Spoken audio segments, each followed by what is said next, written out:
بسم اللہ الرحمن الرحیم۔ میرے نبی نے کتنے معجزے دکھائے مکے میں، نہیں کلمہ پڑھا۔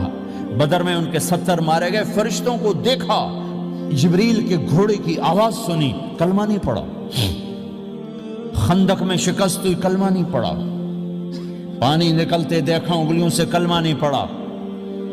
ایک بکرے کا ایک بازو پکایا، ایک بازو بکرے کا، ایک اگلا جو بازو ہوتا، اور 40 آدمیوں نے کھانا کھایا اور ایک بوٹی کم نہیں ہوئی، ایک بوٹی کم نہیں ہوئی، کلمہ نہیں پڑھا۔ لیکن جب میرے نبی نے کہا جاؤ معاف کیا تو سارے ہی کلمہ پڑھ گئے کہ واقعہ یہ اخلاق نبی کے ہو سکتے۔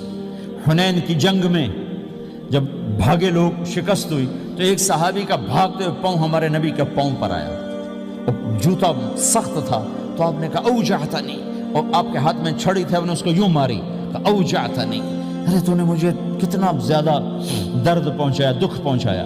وہ بیچارے پگھل کے رہ گئے اور پریشان ہو گئے، اور فرماتے ہیں سارا دن میں پریشان، ساری رات پریشان کہ اللہ کے نبی کو میں نے تکلیف پہنچائی، اب میرا کیا بنے گا۔ اگلا دن ہوا تو اعلان ہو رہا تھا بھائی جس کا پاؤں نبی کے پاؤں پہ آیا تھا اس کو اللہ کے نبی بلا رہے ہیں۔ تو صحابی کہنے لگے میں نے سمجھا بس اب میری تو دنیا بھی گئی اور آخرت بھی گئی، اب میرے اوپر کیس بنے گا اور مجھے ڈانٹ ڈپٹ بھی ہوگی، میرا کتنا بڑا گھاٹا نقصان ہوگا۔ یہ حاضر ہوئے ڈرتے ڈرتے، تو آپ نے فرمایا میرے بھائی کل میں نے تمہیں چھڑی ماری تھی، وہ مجھے معاف کر دینا، اور یہ 80 اونٹ تمہیں ہدیہ دیتا ہوں، 80 کیملز یعنی 80 پراڈو، 80 رینج روور کا یہ میری طرف سے تمہیں ہدیہ ہے۔ وہ حیران پریشان، یہ میرے نبی کے اخلاق ہیں، یہ میرے نبی کے اخلاق ہیں۔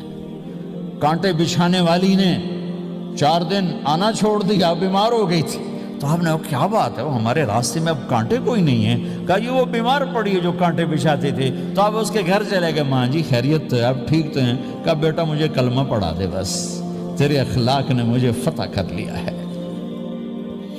میرے بھائیوں یہ چیپٹر بھول چکے ہیں، بھول چکے ہیں، بھول چکے ہیں۔ جب تک یہ چیپٹر زندہ نہیں ہوگا، زندگی اسلامی نہیں بنے گی، معاشرہ اسلامی نہیں بنے گا، اور آگے قوموں کے لیے اسلام کا دروازہ نہیں کھلے گا۔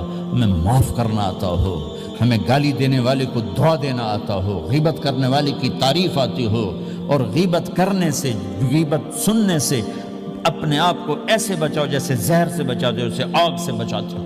ایک دوسرے کو نفرت کا بول نہ بولو، ورنہ ساری زندگی تباہ و برباد ہو جائے گی۔ میرے رب کی قسم، میرے نبی نے کہا ایک زبان کا بول انسان بولتا ہے اور جہنم کی گہرائیوں میں گر جاتا ہے، اور ایک زبان کا بول انسان بولتا ہے اور جنت کے درجات پر چڑھ جاتا ہے۔